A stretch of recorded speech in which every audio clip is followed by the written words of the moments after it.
আসসালামু আলাইকুম সবাইকে। আজকে অফিস খোলা, ঈদের পরে অফিস খোলার প্রথম কার্যদিবস লামিস স্যার বিচারের শুনানি হওয়ার কথা হয়েছেও, কিন্তু যা শুনলাম তা তো আকাশ থেকে পড়লাম আবারও আর কি। ওই যে সালাউদ্দিন সাহেব যখন সংসদে দাঁড়ায় বলছিল না যে গণভোট নিয়ে যখন বলছিল, দিন যেমন আকাশ থেকে পড়ছি, আজকেও আকাশ থেকে পড়লাম। আর তা আমি বলছিলাম যে সুনিশ্চিত ফাঁসির রায় কার্যকর করবেন, এই কথাটা বলবেন। এই কথাটা যদি বলতেন তাহলে মানুষ আরো আশ্বস্ত হইতো। দেখছেন, আমরা কিন্তু আশ্বস্ত হইতে পারলাম না। তা এখন ডলারের নাম বেরিয়েছে। ওই যে আপনার মানে ফার্স্ট আসামি যে ছিল তার থেকে বদলায় এখন ডলারের নাম বেরিয়ে গেছে আর কি। তো ডলার নাকি মিরপুরেই থাকে। ওর বক্তব্য অনুসারে স্বপ্না নির্দোষ, ওর বউ নির্দোষ। আচ্ছা, তখন আসামি বলছিল না যে সে নিজেই খুন করছে?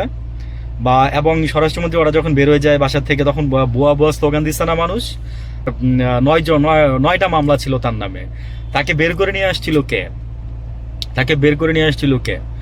আর হচ্ছে দ্বিতীয় নম্বর হচ্ছে, সরকার তাকে রক্ষা করেই বা লাভ কি?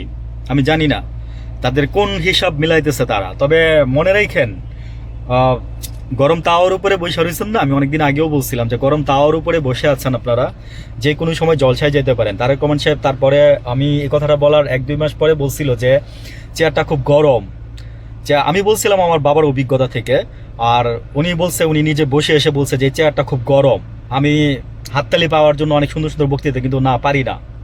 তা আমিও বলি যে তারেক রহমান সাহেব, চেয়ারটা কিন্তু আসলেই খুব গরম। আমি বলছিলাম যে গরম তাওয়ার উপরে বসে কিন্তু আপনারা সরকার চালাচ্ছেন। তো যাই হোক, কেয়ারফুলি সরকার চালান। আমার কথা হচ্ছে যে আমি ওই আপনাদের দোষ গুণ কোনোটাই গাইতে আসি নাই।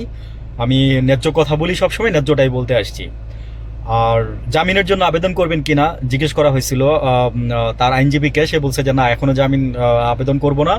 আর হচ্ছে আপনার যে প্রতিদিন আসামি সাক্ষী, মানে প্রতিদিনই এটার আদালত বসবে আর কি, আদালতে ওনার শুনানি হবে, সাক্ষীদের সাক্ষ্য গ্রহণ করা হবে। ভালো থাকবেন সবাই, আসসালামু আলাইকুম।